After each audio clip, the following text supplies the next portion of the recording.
Hi friends, welcome back to our channel Chinki చిన్న. ఈరోజు మన వీలాగ్లో క్యాబేజ్ కర్రీ ఎలా చేయాలో చూద్దాము. చాలా ఈజీగా చేసేయచ్చు ఇది.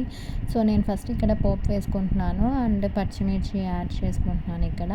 అండ్ ఇక్కడ చూసినట్లయితే నేను ఆనియన్స్ కూడా కట్ చేసేసుకున్నాను. సో అవి కూడా బాగా వేగేలాగా వేసేసుకున్నాను. ఇక్కడ పెద్దగానే ఆనియన్స్ కట్ చేసుకున్నాను. అండ్ ఇక్కడ నేను కొంచెం అల్లం పేస్ట్ వేసుకుంటున్నాను. అల్లం కొబ్బరి ఆ పేస్ట్ వేసుకున్నాను. అండ్ ఫైనలీ మనం కట్ చేసి పెట్టుకున్న క్యాబేజ్ ఉంది కదా, సో నేను మొత్తం ఆ క్యాబేజ్ వేసుకుంటున్నాను. ఇక్కడ నేను 1 క్యాబేజ్ వేసుకున్నాను అండ్ 2 ఆనియన్స్ని వేసుకున్నాను ఇక్కడ క్వాంటిటీ వైజ్. సో ఇక్కడ మీరు చూసుకున్నట్లయితే సో మొత్తం బాగా మిక్స్ అయ్యేలాగా కలుపుకోండి. సో ఒక 5 to 10 minutes ఇలాగా కుక్ చేసుకోండి. ఫినిష్ అయిపోయిన తర్వాత టొమాటోస్ యాడ్ చేసుకుంటున్నాను. ఇది కర్రీ కాబట్టి నేను టొమాటోస్ యాడ్ చేస్తున్నాను. సో అదే మీరు ఫ్రై చేసుకోవాలి, ఒట్టి క్యాబేజ్ ఫ్రై అంటే టొమాటోస్ ఒకటి స్కిప్ చేసేసేయండి అంతే.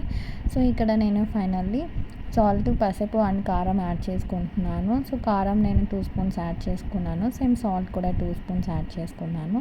సో ఇదంతా బాగా మిక్స్ అయ్యేలాగా ఒక 5 minutes అలాగా వెసల్ క్లోజ్ చేసి ఉండండి. సో వన్స్ అది కుక్ అయిపోయిన తర్వాత ఇక్కడ నేను ధనియాల powder and garam masala powder add చేస్తున్నాను. సో ఇదే అనమాట మనకి మెయిన్ టేస్ట్ ఇచ్చేది ఈ రెసిపీలో.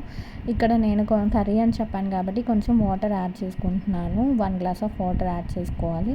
సో ఇది బాగా కుక్ అవ్వాలన్నమాట. ఒక 5 minutes ఇలానే కలుపుకుంటూ చెక్ చేసుకుంటూ ఉండండి. అంతే, ఫైనలీ మన క్యాబేజ్ కర్రీ అయిపోయింది. Bye bye.